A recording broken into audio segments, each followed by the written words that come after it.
सजा सुना दी गई है याकूब मेमन। सीधे चलते हैं रवि के पास। रवि, याकूब मेमन का क्या रोल था? मौत की सजा दी गई है टाइगर मेमन के इस भाई को। आंचल आनंद हमारे साथ फोन लाइन पर मौजूद है। याकूब मेमन को मौत की सजा, आंचल क्या कहा है कोर्ट ने?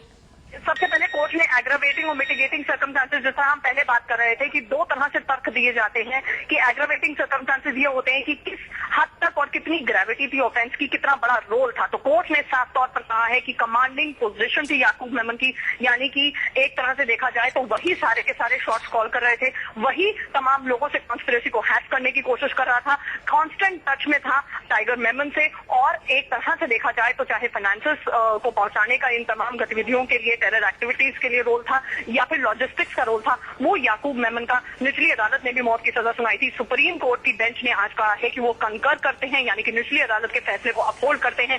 इसका मतलब याकूब मेमन को सजाए मौत की सजा सुनाई गई है। कोर्ट ने तमाम दलीलों को जो याकूब मेमन की तरफ से पूर्व जस्टिस जसपाल सिंह ने दी थी उनको दरकिनार कर दिया है। उनकी तरफ से दलील दी गई थी कि एक सीए है प्रोफेशन से और काफी रिस्पेक्टेबल थे, वो सिर्फ इसलिए फंस गए पूरे के पूरे मामले में क्योंकि वो टाइगर मेमन का भाई था और वो भारत भी इसलिए आया क्योंकि वो भारत आना चाहता था। और अगर उसने कुछ गुनाह किया होता तो भारत वापस कभी नहीं आता, लेकिन वो इसीलिए आया था क्योंकि वो भारत आना चाहता था और डिप्रेशन का मरीज है, लिहाजा उसके साथ रियायत बरती जाए। लेकिन सुप्रीम कोर्ट ने इन तमाम दलीलों को खारिज कर दिया है, निचली अदालत के फैसले को अपहोल्ड यहाँ पर किया है। और याकूब मेमन जो कि टाइगर मेमन का भाई है, जिस घर में यहाँ पर मीटिंग हो रही थी, जिस फ्लैट में मीटिंग हो रही थी, उस मीटिंग में, ज्यादातर मीटिंग में इसका रोल था याकूब मेमन का।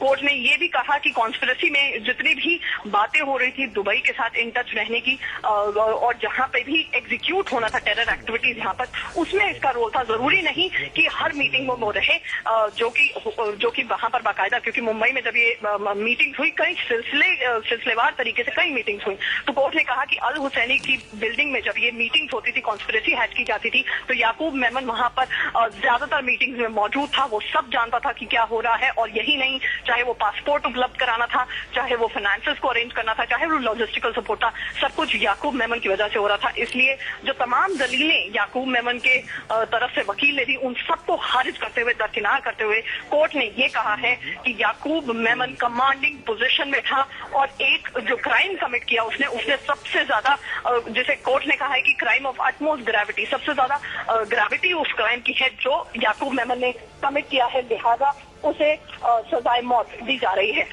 बिल्कुल, याकूब मेमन को दे दी गई है सजाए मौत। आंचल, आप वापस कोर्ट में जाइए क्योंकि मुझे पता है आपसे तेज खबरें कोई नहीं दे सकता इस देश में। जहां तक सुप्रीम कोर्ट का मामला है, हम आपसे फिर जुड़ेंगे अगली खबर के साथ। सीधे चलते हैं हमारे सहयोगी रवि शर्मा के पास। रवि, याकूब मेमन का क्या रोल था इस पूरे ब्लास्ट में?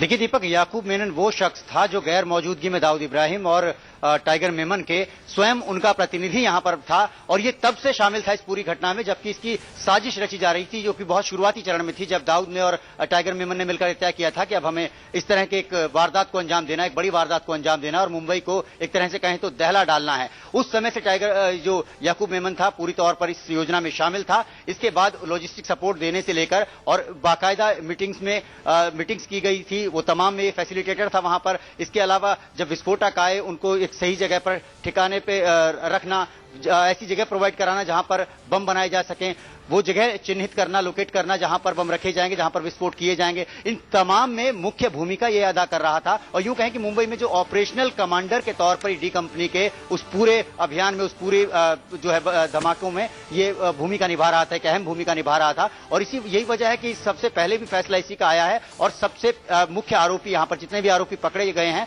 उनमें सबसे अहम आरोपी के तौर पर इसको देखा जा रहा था। यह और बात है कि दाऊद का भाई है, लिहाजा इसकी भूमिका की गंभीरता और ज्यादा बढ़ जाती है। दीपक, टाइगर मेमन का भाई है, टाइगर मेमन का इसीलिए भूमिका। जी अब देखिए, याकूब मेमन को भारत में इसका मुख्य साजिश करता ही नहीं, 31,90,000 रुपया जो पूरा खर्च हुआ था यहाँ, वो व्यवस्था करके बम फोड़ने वालों को, पहुंचाने वाले को, सबको फाइनेंसिंग का इसी पर स्कूटर खरीदना, वो टैक्सी खरीदना, 21,90,000 रुपया।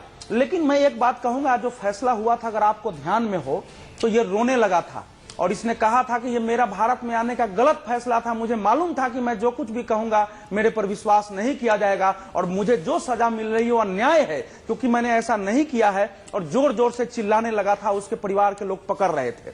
लेकिन अब चूंकि सजा प्रमाणित हो गई है, सुप्रीम कोर्ट का मामला है, हम लोग कोई टिप्पणी नहीं कर सकते हैं। लेकिन एक बात जरूर कहूंगा दीपक जी, कि अगर हम 26 नवंबर 2008 के कोर्ट के फैसले को ध्यान में रखें तो यह साफ हो जाता है कि हमारी सुरक्षा एजेंसियां बहुत सारी कहानियां बनाती हैं उसमें। और उसमें साफ हुआ, जिन दो को पकड़ा गया था, शहाबुद्दीन को और एक और, उन दोनों पर जो आरोप था कि इन्होंने ही जो है वो नक्शा वगैरह दिया था, वो कोर्ट ने इनकार कर दिया कि ये मनगढ़ंत कहानी है और दोनों को छोड़ा था। लेकिन फिर भी इस समय चूंकि सुप्रीम कोर्ट का फैसला आ गया है, इसलिए हम लोगों के पास कोई चारा नहीं है स्वीकारने का कि ये मुख्य साजिश करता है। एबेटिंग, देखिए इन लोगों पर दो मुख्य था ना, कंस्पिरेसी, एबेटिंग और उसको अंजाम देना। और इस पर एक अलग से था कि सबका फाइनेंसिंग करना, जो वित्त पोषण कहते हैं, वो याकूब मेनन पर था, इसलिए इसको तो होने ही थी सजा। जी हाँ, और जहां तक मुझे जानकारी और जहां तक मुझे स्मरण आता है, बकायदा याकूब मेमन सीबीआई की कस्टडी में आया था। उस जमाने में मैं न्यूज ट्रैक के लिए काम किया करता था। न्यूज ट्रैक में एक पूरा वीडियो रिकॉर्डेड इंटरव्यू याकूब मेमन ने दिया था और याकूब मेमन ने उस पूरे इंटरव्यू में स्वीकारा था कि हाँ ये प्लॉट बना था, हाँ ये प्लॉट दाऊद इब्राहिम ने बताया था, हाँ इस साजिश को बनाने में दाऊद के साथ टाइगर मेमन था, मैं था, मेरे साथ। लेकिन आखिर में उसने ये भी कहा था, लेकिन मेरा रोल तो सबसे कम और सबसे मिनिमम था और मैं मेमन फैमिली के ऊपर कोई कलंक ना आए इसके लिए यहां पर आना चाहता था। मैंने बात की, मुझे गिरफ्तार किया गया और मैं किसी भी प्रोसिक्यूशन को झेलने को राजी हूं। अब 20 सालों के बाद आखिरकार ये फैसला आ चुका है, तो सुप्रीम कोर्ट ने भी याकूब मेमन की सजा को बरकरार रखा है। कौन है टाइगर बंधु, हम ये भी आपको बताएंगे। लेकिन मनीष, जहां तक आपको याद पड़ता है, टाइगर मेमन का क्या रिश्ता रहा है दाऊद इब्राहिम से और किस तरह के कनेक्शन इन दोनों के बीच में रहे हैं और याकूब का क्या रोल रहा है मुंबई ब्लास्ट में?